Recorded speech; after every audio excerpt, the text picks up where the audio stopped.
Links to all the games featured today are in the video description, and feel free to join the Gamertag VR Discord to create a channel and basically set up your own races online if the game has that support. First of all on the list is a brand new race of a quest called Downtown Club. Currently it feels like more of a proof of concept in terms of VR driving. The game looks nice but also has a very solid look and some medium textures, and the tracks, to be honest, I think all look pretty much the same so far from what I've played, but the game does have day, evening and night cycles. You race to earn tickets, and you use those tickets to enter events to earn vouchers, and the vouchers can be spent on new cars and new equipment. It's all very basic currently with limited cars, but online and more features are coming later on down the line. The reason it's on this list today is purely for the driving immersion. I played this for a solid hour and the AI kept me on my toes the entire time, and for the first time in any VR racer the best way to play it is actually using the in-game immersive steering. Now you can use a joystick, but hands on the steering wheel just feels really right, and I think the developer needs some praise for it.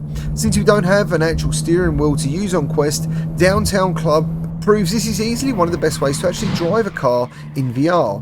I'll definitely be keeping my eye on this one for all the future updates.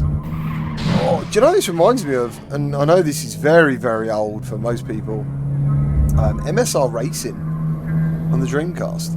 Obviously this hasn't got any licensed cars, unfortunately, and I don't think the tracks are going to be anywhere real, but it's definitely a good start. I love how solid everything looks. And the mirrors! I still can't get over the mirrors. It's so cool. The main thing is, I think that's meant to be a Golf, isn't it, in front? The main thing is, it does feel like I'm driving a car, which is sweet. Next up we have SBK V Rider, which is an officially licensed Superbike game. I featured this in early access a while back, but going in today was actually shocking on Quest 3. The graphics look incredibly sharp, the bikes are incredibly detailed, and the sensor speed is unparalleled. It takes a while to get to grips with the controls, and you can use a real wrist twisting throttle action or simply just use the trigger to accelerate, but the real immersion is the ability to get down behind the actual visor, which lowers the drag from the wind, and you even hear the wind go quiet when you get properly shielded.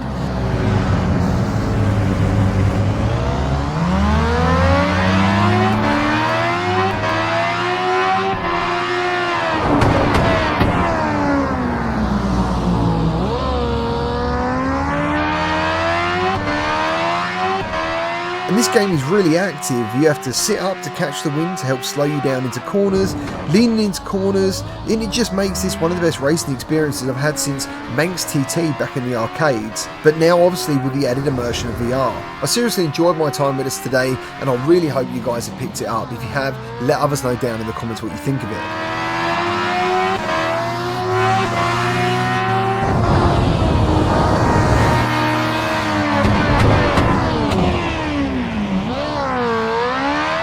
Wow, that was fucking well cool.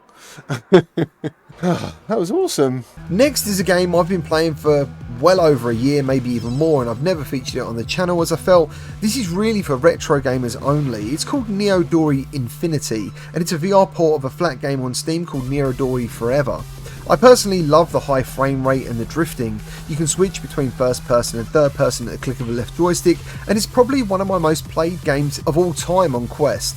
There's tons and tons of content and unlockable cars, and the gameplay loop features 2 point-to-point races followed by a in-game duel with some pretty harsh AI sometimes. You can suffer damage pretty quickly, you can run out of fuel, and you can hit speed traps and then get chased by the police. As a fan of Outrun, this is my favourite time-wasting racer, and the soundtrack is pretty sick.